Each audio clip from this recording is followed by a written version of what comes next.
Behind the golden gates of Buckingham Palace, where every smile is practiced and every gesture calculated, a love story that defied tradition for decades was about to meet its most devastating chapter.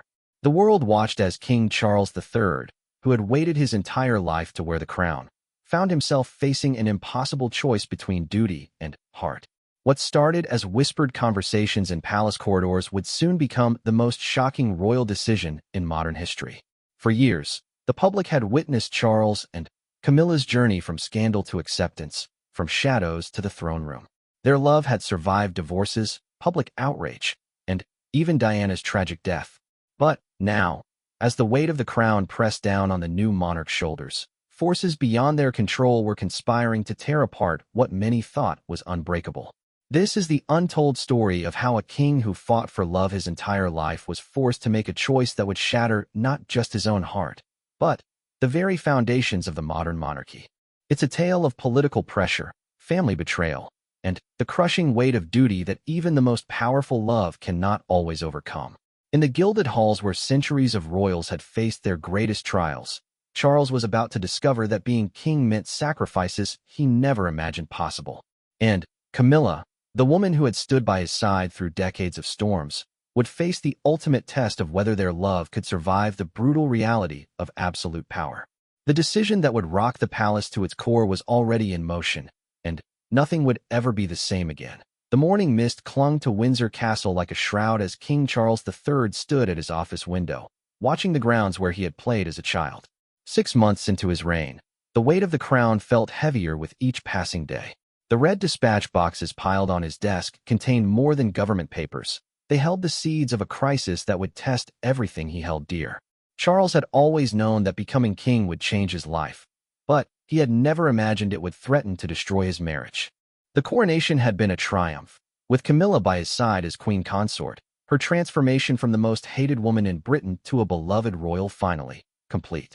Or so they had thought. The first warning signs had come disguised as routine briefings from Sir Clive Alderton, his private secretary.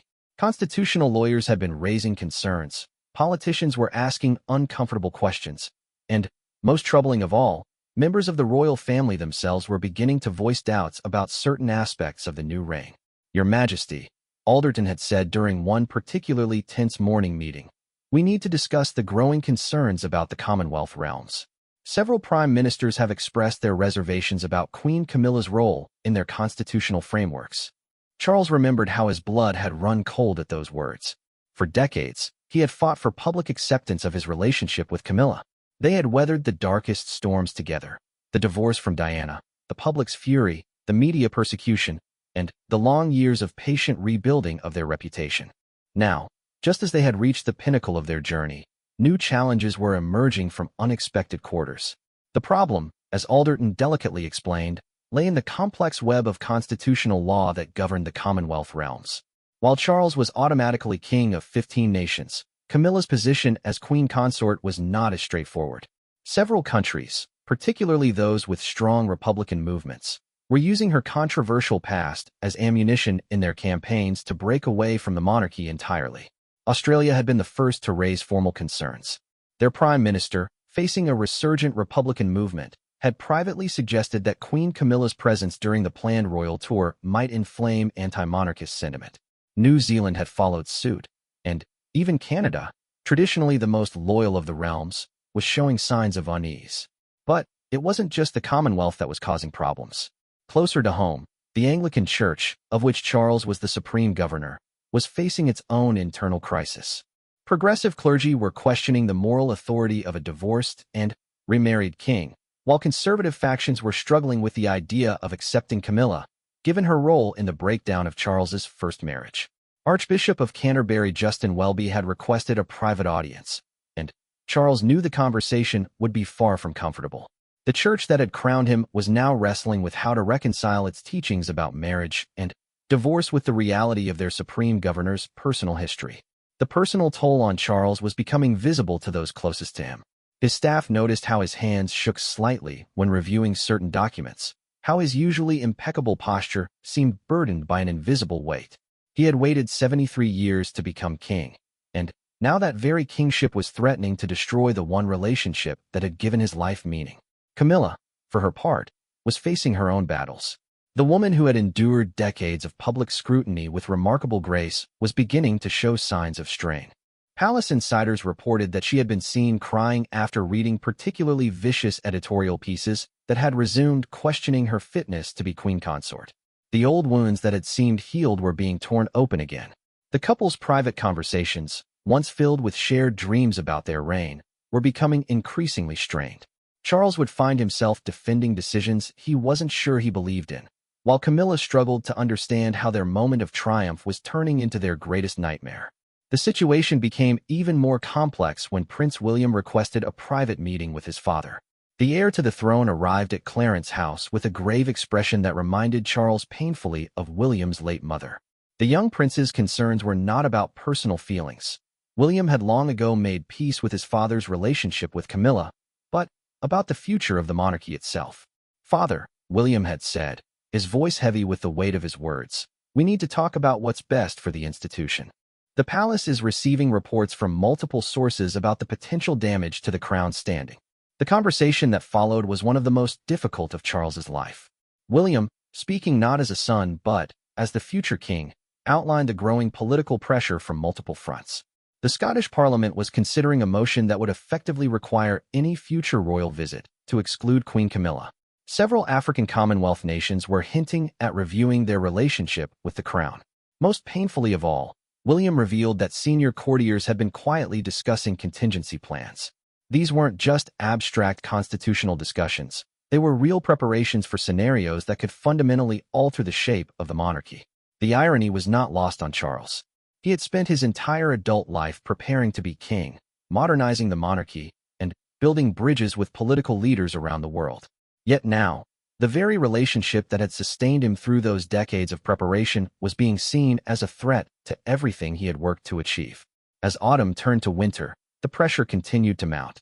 Opinion polls showed declining support for the monarchy in several key countries, with Camilla's presence consistently cited as a major factor.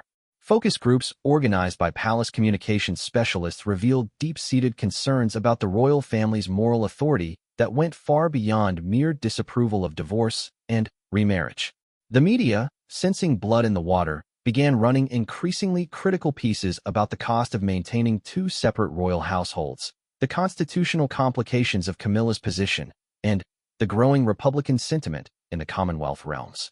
Each article felt like another weight added to the already crushing burden Charles carried. Late one evening, as Charles sat in his study at Highgrove, surrounded by the books and paintings that had always brought him comfort, he realized that he was facing a choice he had never imagined possible. The crown he had waited his entire life to wear was demanding a sacrifice that went to the very core of who he was as a man. The decision that would shatter the palace was not yet made, but the forces that would compel it were already in motion. In the corridors of power, in the chambers of Parliament, and in the private offices of Commonwealth leaders around the world, conversations were taking place that would soon make the impossible seem inevitable. Charles closed his eyes and tried to remember the young man who had fallen in love with Camilla all those decades ago. That man had believed that love could conquer all, that patience and persistence would eventually triumph over prejudice and protocol. Now, that same man was learning that even kings must sometimes choose between love and duty, and that the choice was far more brutal than any fairy tale had ever suggested. The storm was gathering, and soon it would be impossible to ignore the thunder that was already rumbling in the distance. The gilt-framed mirrors in the state-rooms of Buckingham Palace had witnessed countless moments of royal drama, but none quite like the secret meeting that took place on a cold February morning. In the blue drawing room, a gathering unlike any other was unfolding, one that would determine the fate of not just a marriage, but the future of the British monarchy itself. Prime Minister Rishi Sunak arrived first, his usual confident demeanor replaced by the grave expression of a man who understood he was about to participate in making history. He was followed by key members of the Privy Council, senior courtiers, and representatives from the Commonwealth realms who had flown in under the cover of routine diplomatic visits. Charles had been dreading this meeting for weeks. The formal request for an urgent consultation on matters of constitutional significance had arrived through official channels, but everyone knew what it really meant. The pressure that had been building for months was finally coming to a head, and Charles would have to confront the impossible choice he had been trying to avoid. The meeting began with Sir Clive Alderton presenting what he carefully termed the current situation assessment. The statistics were damning. Public support for the monarchy had dropped by 12 percentage points since the coronation, with the decline being particularly steep in countries outside the UK. The Republican movement in Australia had gained significant momentum, with polls showing a majority now favoring severing ties with the crown. But the numbers only told part of the story. More troubling were the private communications from Commonwealth leaders that Alderton began to read aloud. The Prime Minister of Jamaica had been blunt in his assessment. The presence of Queen Camilla during any future royal visit would be seen as deeply problematic by significant portions of our population. Similar messages had come from Barbados, which had already become a republic, and several other Caribbean nations were openly discussing following suit. The common thread in all these communications was clear. While Charles himself remained personally popular, Camilla's position as queen consort was seen as a symbol of everything many former colonies wanted to leave behind. Prince William sat in the corner of the room, his face a mask of controlled emotion as he listened to his father's reign being dissected like a failed political campaign. The future king had his own intelligence reports, gathered through his separate office, and they painted an even grimmer picture than what was being officially presented. "Your Majesty," the Prime Minister began carefully, "we must consider the very real possibility that we could lose several Commonwealth realms within the next 2 years if the current trajectory continues. The Republican movements are using Queen Camilla's position as a rallying point, arguing that the monarchy remains tied to outdated values and controversial figures." The words hung in the air like a death sentence. Charles felt something inside him break as he realized that his greatest fear was becoming reality. The love of his life was being cast as a threat to the institution he had devoted his entire existence to serving. Archbishop Welby spoke next, his voice heavy with pastoral concern. The Church of England was facing its own crisis of conscience, he explained. Progressive dioceses were questioning how they could maintain moral authority when their supreme governor's personal history seemed to contradict fundamental Christian teachings about marriage and fidelity. "I must be honest, Your Majesty," the Archbishop said, his words carefully chosen but devastating in their impact. "There are serious discussions taking place about whether the Church can continue to support the current arrangement without compromising its spiritual mission." The meeting continued for hours, with each speaker adding another layer to the mounting case against Camilla's continued role as queen consort. Foreign Secretary James cleverly reported on private conversations with European leaders who expressed concern about the monarchy's reputation. The Secretary General of the Commonwealth had indicated that several nations were considering their participation in future Commonwealth gatherings if Camilla were to attend as queen consort. But perhaps the most devastating blow came from an unexpected source: Princess Anne. The king's sister, known for her unwavering loyalty to the crown and her straightforward approach to royal duties, had requested to address the gathering. Her words, when they came, were like a knife through Charles's heart. "I have served this institution my entire life," and said, her voice steady but filled with emotion. "I have watched my brother wait patiently for his turn to serve, and I have seen the remarkable transformation in public opinion regarding his relationship with Camilla. But we must face facts.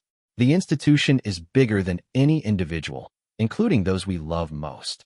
The silence that followed Princess Anne's words was deafening. Charles realized that even his own family was beginning to see Camilla as a liability rather than an asset to the monarchy. As the meeting progressed, various solutions were discussed. Could Camilla step back from public duties while retaining her title? Could she adopt a lower profile, similar to what Prince Philip had done during Queen Elizabeth's reign? Could there be a formal separation that allowed Charles to remain king while distancing the crown from the controversies surrounding his wife? Each proposed solution felt like another betrayal of everything Charles and Camilla had fought for. They had endured decades of persecution, waited patiently for public acceptance, and worked tirelessly to rehabilitate their image. Now, just as they had reached the summit of their journey, they were being asked to tear it all down. The most chilling moment came when Sir Clive presented what he termed the nuclear option. Constitutional lawyers had been quietly researching the legal mechanisms that would allow for what amounted to an annulment of Camilla's position as queen consort. It would be unprecedented, they acknowledged, but not impossible under certain extraordinary circumstances. "The precedent exists," Sir Clive explained, referring to historical cases where royal marriages had been dissolved for reasons of state. "It would require an act of parliament, but given the current political climate, there would likely be sufficient support. Charles felt physically ill as these words were spoken. The idea that his marriage could be dissolved not by choice, but by political necessity was almost too much to bear. He thought of Camilla, who was at that moment carrying out royal duties in Scotland, completely unaware that her future was being debated in a room she was not permitted to enter. The meeting concluded with a request that Charles consider his options carefully. No decisions needed to be made immediately, but the consensus was clear: something would have to change, and soon. The institution that had survived world wars, scandals, and social revolutions was facing a crisis that threatened its very existence. As the participants filed out of the blue drawing room, leaving Charles alone with his thoughts, the king found himself staring at a portrait of his mother. Queen Elizabeth II had faced her own constitutional crises, but none that required choosing between personal happiness and royal duty in such a stark and brutal way. That evening, Charles returned to Clarence's house to find Camilla in the garden, tending to the roses they had planted together years earlier. She looked up at his approach, and he could see in her eyes that she knew something had changed. The weight of the day's discussions was written across his face, and Camilla, who had learned to read his moods better than anyone, immediately understood that their world was about to shift once again. "What is it, darling?" she asked, setting down her gardening tools and walking toward him. Charles struggled to find the words. How could he explain that the very institution that had finally accepted their love was now demanding its sacrifice? How could he tell the woman who had stood by him through everything that powerful forces were aligning against her once more? Instead, he simply held her, breathing in the familiar scent of her hair and trying to memorize the feeling of her in his arms. Because deep in his heart, Charles was beginning to understand that their time together might be more limited than they had ever imagined. The storm that had been gathering for months was about to break, and when it did, nothing would ever be the same. The question was no longer whether Charles would have to choose between love and duty, but how much he would be willing to sacrifice to save the crown that had defined his entire existence. In the distance, thunder rumbled across London, as if the very heavens were warning of the tempest to come. The emergency session of Parliament had been called under the pretense of discussing Commonwealth relations, but everyone in Westminster knew the real agenda. As members filed into the historic chamber, the air was thick with anticipation and dread. What was about to unfold would mark one of the most extraordinary interventions in royal affairs in modern British history. Charles sat in his private study at Buckingham Palace, watching the live coverage on television while trying to maintain the composure expected of a monarch. Beside him, Camilla held his hand tightly, her knuckles white with tension. They both knew that the debates happening just a few miles away would determine their future together. The crisis had escalated dramatically in the past month following a series of events that had made the situation impossible to ignore. The first domino had fallen when the Australian Parliament voted on a motion to begin formal proceedings to become a republic, citing concerns about the constitutional role of certain members of the royal family as a primary motivation. The vote had been closer than anyone expected, failing by only 3 votes, but the message was clear. Then came the bombshell from Canada. Prime Minister Justin Trudeau, facing intense pressure from both Quebec separatists and Indigenous rights groups, had made a carefully worded statement suggesting that Canada might need to reassess its relationship with the Crown if certain issues could not be resolved. The diplomatic language couldn't hide the ultimatum. Either Camilla's role was addressed, or Canada would seriously consider severing its ties with the monarchy. But the final straw had been the revelation that shocked even the most seasoned royal watchers. A leaked document from the palace's own communications department revealed that several senior royals, including some whose names were not disclosed, had privately expressed concerns about the long-term viability of the monarchy with Camilla as queen consort. The leak had sent shockwaves through the royal household and provided ammunition for those arguing that change was inevitable. Prince William had requested an urgent private meeting with his father following the leak. The conversation, which took place in the privacy of Windsor Castle, was one of the most painful of Charles's life. William, speaking with the authority of the future king, had been more direct than ever before. "Father, I love you, and I respect what you and Camilla mean to each other," William had said, his voice strained with emotion. "But I cannot stand by and watch the institution that I will one day inherit be destroyed because we're unwilling to make the hard choices that previous generations made." The reference to previous generations was particularly cutting. William was alluding to the abdication crisis of 1936, when Edward VIII had chosen love over duty and left the crown to his reluctant younger brother. The parallel was obvious and devastating. Charles was being asked to make the opposite choice, to choose duty over love for the sake of the institution. Catherine, the Princess of Wales, had been present for part of that conversation, and her perspective had added another layer of complexity. As the future queen consort herself, she understood better than most the pressures and expectations that came with the role. Her quiet observation that the monarchy must be above reproach had carried enormous weight. The parliamentary debate had begun with the Prime Minister presenting what he called a matter of urgent constitutional significance. Rishi Sunak had been careful to frame the discussion in terms of national interest and the future stability of the Commonwealth, but everyone understood what was really being discussed, whether Camilla's position as queen consort was sustainable. The leader of the opposition, Sir Keir Starmer, had surprised many by taking a moderate stance, arguing for finding a solution that preserved both the monarchy and the unity of the Commonwealth. But other MPs were less diplomatic. Several backbenchers from both parties had spoken bluntly about the untenable situation and the need for decisive action to preserve Britain's relationships with its former colonies. The most damaging testimony came from former Commonwealth Secretary-General Patricia Scotland, who spoke as an expert witness about the growing anti-monarchist sentiment across the Caribbean and Pacific regions. Her evidence was devastating. Multiple countries were actively preparing for Republican referendums, and Queen Camilla's presence was consistently cited as a contributing factor. The monarchy has always evolved to meet the needs of the times, she told Parliament. The question we must ask ourselves is whether the current arrangement serves those needs, or whether it has become an obstacle to the institution's survival. Back at the palace, Charles was receiving real-time updates from Sir Clive Alderton about the mood in Parliament. The news was uniformly grim. Even MPs who were traditionally strong supporters of the monarchy were expressing doubts about the current situation. The consensus seemed to be building that something would have to give. The emotional toll on Camilla was becoming increasingly visible. The woman who had endured decades of public scrutiny with remarkable resilience was finally beginning to show cracks in her armor. Palace staff reported that she had been spending hours alone in her private sitting room, staring out at the garden where she and Charles had shared so many peaceful moments. Her stepchildren, Tom and Laura, had rallied around her with fierce loyalty, but even they could see that the situation was becoming impossible. Tom Parker Bowles, in particular, had been vocal in his defense of his mother, but his public statements had only served to draw more attention to the controversy. The international media response had been brutal.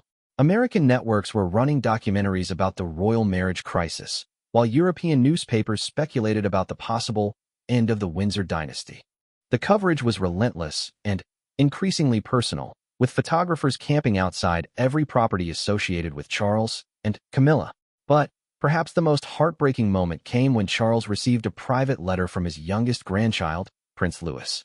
The 9-year-old's innocent question, "Why is everyone being mean to Granny Camilla?" had reduced the king to tears. The fact that his own grandchildren were being exposed to the controversy made the situation even more unbearable. The political pressure was matched by pressure from within the royal family itself. Prince Edward, Charles's youngest brother, had requested a family meeting to discuss what he termed the crisis facing the House of Windsor. The gathering, held at Sandringham, had been tense and emotional, with different family members expressing varying degrees of support for different solutions. Princess Anne had been characteristically direct, arguing that the institution must come first, regardless of personal feelings. Prince Andrew, despite his own controversial status, had surprisingly supported Charles, perhaps recognizing that any precedent for removing royal family members could affect his own position. The queen consort's own children had not been invited to the meeting, highlighting how isolated Camilla had become even within the extended royal family. The Archbishop of Canterbury had also intensified his involvement, calling for what he termed a period of reflection and prayer to find a solution that honored both the institution and the individuals involved. His carefully worded statements stopped short of taking sides, but the implication was clear. The Church was struggling to reconcile its support for the monarchy with its teachings about marriage and moral authority. As the parliamentary session continued into its second day, Charles received a communication that changed everything. The Governor-General of New Zealand had formally requested a meeting to discuss constitutional arrangements, diplomatic language for beginning the process of considering a republic. Australia's Governor-General had made a similar request, and even the traditionally loyal Canadians were hinting at formal discussions about the future of their constitutional monarchy. Charles realized with growing horror that his personal crisis was triggering a constitutional crisis that could lead to the complete dissolution of the Commonwealth realms. The empire his mother had spent her entire reign trying to hold together was threatening to fall apart because of his marriage to the woman he loved. That evening, as he and Camilla sat in their private sitting room at Clarence's house, Charles finally voiced what they had both been thinking but neither had dared to say. "Perhaps," he said quietly, his voice barely above a whisper, "we need to consider whether our happiness is worth the destruction of everything our family has built over 1,000 years." Camilla's response was immediate and fierce. "Don't you dare suggest that our love is somehow responsible for other people's prejudices," she said, tears streaming down her face. "We have done nothing wrong. We have served this country and this institution with dignity and dedication." But even as she spoke those words, Camilla knew that the situation had moved beyond questions of right and wrong. The forces arrayed against them were too powerful, the political pressure too intense, and the potential consequences too severe. The point of no return was fast approaching, and both Charles and Camilla could feel it rushing toward them like an unstoppable tide. Soon, they would have to make a choice that neither of them wanted to make, a choice that would define not just their own legacy, but the future of the British monarchy itself. The storm that had been building for months was about to reach its devastating climax. The morning of decision arrived with an unexpected stillness, as if the universe itself was holding its breath. Charles awoke before dawn at Highgrove, his country estate where he and Camilla had spent their happiest moments together. As he walked through the gardens they had created over decades of shared dreams, he carried with him a red folder that would determine their fate. Inside that folder was the ultimatum that had arrived through official channels the previous evening. Parliament had voted, the Commonwealth leaders had spoken, and even the Privy Council had reached consensus. The message was clear and devastating. King Charles III could remain on the throne, but only if Queen Camilla stepped aside from all royal duties and relinquished her title. The alternative was a constitutional crisis that could lead to the dissolution of the monarchy itself. The numbers were stark and undeniable. 7 Commonwealth realms had formally indicated they would begin republican proceedings if the situation remained unchanged. Australia's referendum date had been set for the following year, with polls showing a clear majority in favor of severing ties with the Crown. Canada's Parliament had passed a motion calling for immediate resolution of the constitutional concerns surrounding the British monarchy. Even traditionally loyal New Zealand was wavering. Prime Minister Sunak had delivered the Parliament's decision personally, his face grave as he explained what he called the unanimous view of the political establishment. The House of Commons had voted 387 to 192 in favor of a motion requesting that His Majesty consider all options to preserve the integrity and future of the constitutional monarchy. The language was diplomatic, but the meaning was clear: Camilla had to go. The international pressure had become overwhelming. President Biden had made what was described as a friendly but firm phone call to Charles, expressing concern about the stability of Britain's closest ally. The European Union had quietly indicated that the ongoing constitutional crisis was affecting their view of Britain's post-Brexit position. Even the Vatican had weighed in, with Pope Francis making carefully worded comments about the importance of moral leadership in troubled times. But it wasn't just external pressure that was crushing Charles. The royal family itself had finally reached a breaking point. Prince William had delivered what amounted to an ultimatum from the next generation of royals, speaking not just for himself, but for Catherine, Princess, and other senior family members. "Father," William had said during their final private conversation, "I will not inherit a throne that no longer exists because we were unwilling to make the necessary sacrifices. The monarchy is bigger than any of us, including you and Camilla." The words had been spoken with love, but also with the steel of a future king who understood that sentiment could not be allowed to destroy an institution that had survived for over a millennium. William had presented his father with polling data that showed support for the monarchy among young people had plummeted to historic lows, largely due to what they saw as the royal family's inability to address the Camilla situation.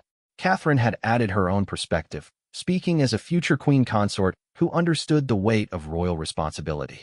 "We all love Camilla," she had said, tears in her eyes. "But sometimes love means making the hardest choices of all." The leak from within the palace had revealed the extent of the internal opposition. Senior courtiers, private secretaries, and even some of Charles's oldest friends had concluded that Camilla's position was untenable. The leaked documents included communications between palace officials discussing exit strategies and damage limitation measures. Most devastating of all had been the revelation that Queen Elizabeth II had apparently foreseen this crisis. Previously sealed documents from her private papers, released under extraordinary circumstances, revealed that the late Queen had harbored deep concerns about the long-term implications of Charles's relationship with Camilla. Her private secretary had recorded her words, "I fear that Charles's happiness may come at too high a price for the institution." The Church of England had finally taken a formal position, with the General Synod passing a resolution expressing serious concerns about the moral authority of the monarchy. Archbishop Welby had requested an urgent meeting with Charles, during which he had spoken with unprecedented frankness about the crisis facing both the Church and the Crown. "Your Majesty," the Archbishop had said, "I have spent months praying for guidance on this matter. The Church cannot continue to support an arrangement that many of our faithful see as fundamentally at odds with our teachings about marriage and moral leadership." The financial implications were also staggering. The Crown Estate's advisors had reported that the constitutional crisis was affecting property values and investment in royal-related businesses. Tourism, long seen as one of the monarchy's greatest economic contributions, was showing signs of decline as international visitors expressed uncertainty about the future of the royal family. But beyond all the political maneuvering and constitutional law, there was a personal tragedy unfolding that went to the heart of who Charles was as a man. At 75 years old, he had finally achieved his lifelong dream of becoming king, only to discover that the price of keeping the crown might be losing the woman who had given his life meaning. Camilla had handled the crisis with the dignity that had earned her respect over the years, but the strain was taking its toll. Palace staff reported that she had lost significant weight and was sleeping poorly. Her public appearances had become increasingly rare, and when she did appear, observers noted that her famous smile seemed forced and brittle. The couple's private conversations had become increasingly desperate as they searched for alternatives that didn't exist. Could they find a way to challenge the parliamentary vote? Could they appeal directly to the public? Could they simply weather the storm and hope that time would heal the wounds? Each potential solution led to the same conclusion. There was no way forward that preserved both Charles's throne and Camilla's position beside him. The forces arrayed against them were too powerful, the political consensus too strong, and the constitutional implications too severe. The morning Charles received the final ultimatum, he found Camilla in their private sitting room, reading letters from supporters around the world. Thousands of people had written to express their support for the couple, but even their touching words couldn't change the harsh political reality they faced. "Look at this one," Camilla said, holding up a letter from an elderly woman in Scotland. "She says we've given her hope that love can triumph over adversity. How can we let these people down?" Charles sat beside his wife, taking her hand in his. "Perhaps," he said softly, "the greatest act of love is knowing when to let go." The conversation that followed was the most difficult of their marriage. They talked about the early days of their relationship, when the world seemed simpler and love felt like enough to overcome any obstacle. They remembered the joy of their wedding day, when they truly believed they had weathered the worst storms and could look forward to a peaceful future together. They spoke about the grandchildren who might never understand why their step-grandmother had to disappear from their lives. They talked about the work Camilla had done to rehabilitate her image and serve the country, all of which was now being dismissed as irrelevant to the greater constitutional crisis. But, mostly, they talked about the impossible choice that lay before them. Charles could abdicate, following the path of his great-uncle Edward VIII, but that would simply pass the problem to William and Catherine, who would inherit a weakened and potentially doomed institution. Or Charles could remain as king but ask Camilla to sacrifice everything she had worked for and step away from the role she had earned through decades of service and dedication. As the sun set over Highgrove on what they both knew might be their last evening together as king and queen consort, Charles and Camilla held each other close and tried to imagine a future that neither of them wanted to contemplate. The decision that would shatter the palace and break millions of hearts around the world was only hours away, and both of them knew that whatever choice they made would haunt them for the rest of their lives. The breaking point had finally arrived, and there was no way back from the precipice they now faced. The red dispatch box sat on Charles's desk like an executioner's block, containing the documents that would formalize the most devastating decision of his life. Outside the windows of his study at Buckingham Palace, London went about its business, unaware that the King of England was about to make a choice that would echo through history and shatter hearts around the world. 3 weeks had passed since the ultimatum had been delivered, 3 weeks during which Charles and Camilla had exhausted every possible alternative. They had consulted constitutional lawyers, met with Commonwealth representatives, and even explored the possibility of a radical restructuring of the monarchy itself. But every avenue led to the same dead end. There was no path forward that preserved both the crown and their marriage. The final straw had come when Prince George, the young heir to the throne, had innocently asked his grandfather why Granny Camilla couldn't come to his birthday party. The question, relayed by William, had driven home the personal cost of the constitutional crisis. Even the children were beginning to understand that something terrible was happening to their family. Charles had spent the previous night walking alone through the state rooms of Buckingham Palace, thinking about all the monarchs who had walked these same halls before him. Some had made terrible sacrifices for duty. Others had chosen personal happiness over royal responsibility. None had faced quite the same impossible choice that now confronted him. The document before him was deceptively simple.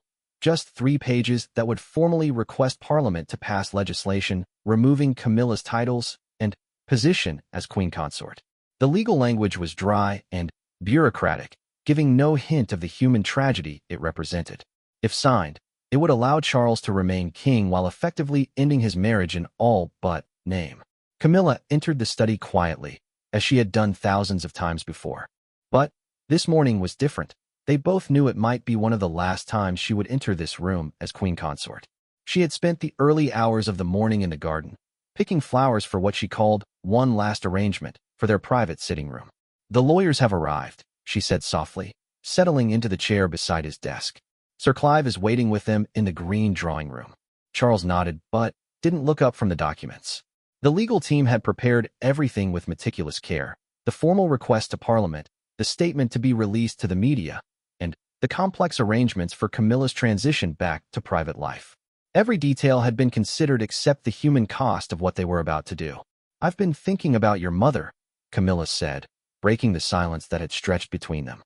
"What would she think of all this?" Charles finally raised his eyes to meet hers. "I think," he said slowly, "she would understand that sometimes duty demands the impossible." The reference to Queen Elizabeth II was particularly painful. The late queen had eventually come to accept and even embrace Camilla, but she had also been the ultimate example of duty triumphing over personal desire. Now her son was being asked to follow that same painful path. The meeting with the legal team was a formality. Everything had been decided, and only the mechanics remained. Sir Clive Alderton explained the timeline. The documents would be submitted to Parliament that afternoon, the legislation would be fast-tracked through both houses, and the whole process would be completed within a fortnight. The speed was necessary to prevent the constitutional crisis from deepening further. "The statement we've prepared emphasizes Your Majesty's dedication to the Commonwealth and the difficult nature of this decision," Sir Clive explained, his voice carefully neutral. "It portrays this as a mutual decision made in the best interests of the Crown." But everyone in the room knew the truth. This wasn't a mutual decision. This was Charles being forced to choose between the woman he loved and the institution he was sworn to serve. The fact that he was choosing duty over love didn't make the decision any less devastating. The international response to news of the impending announcement had been swift and revealing. Commonwealth leaders had expressed relief that the crisis was being resolved, while Republican movements in several countries had declared victory, claiming that the monarchy's weakness had been exposed.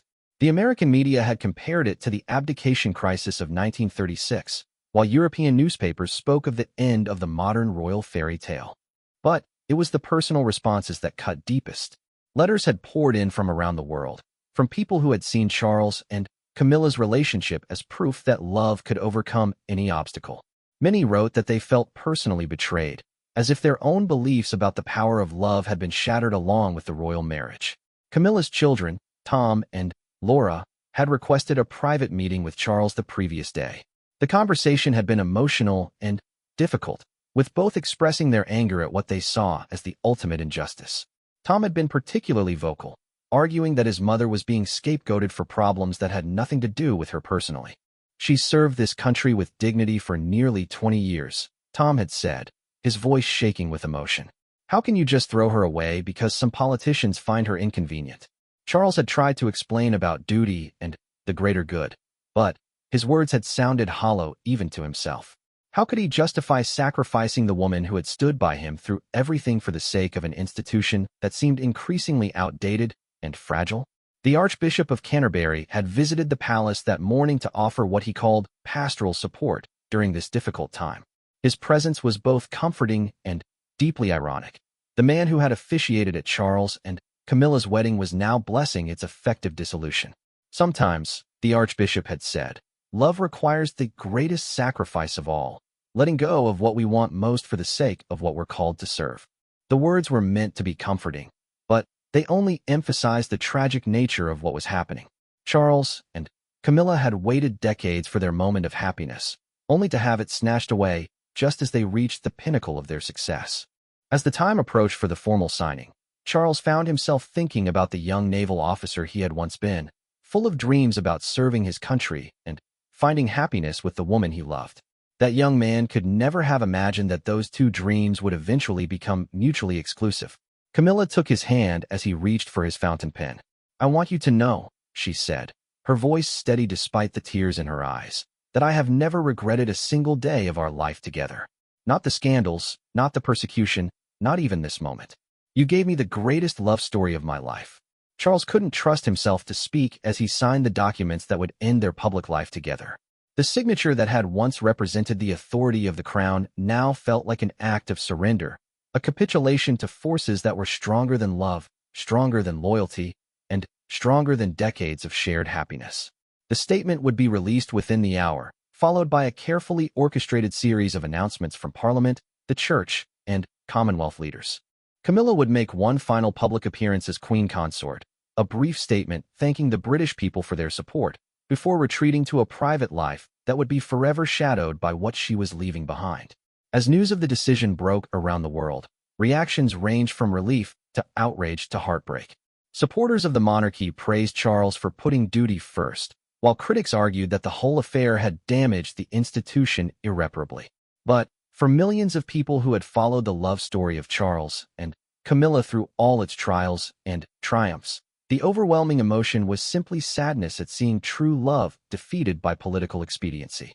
In the months that followed, Charles would continue to reign as a king who had saved his crown at the cost of his happiness.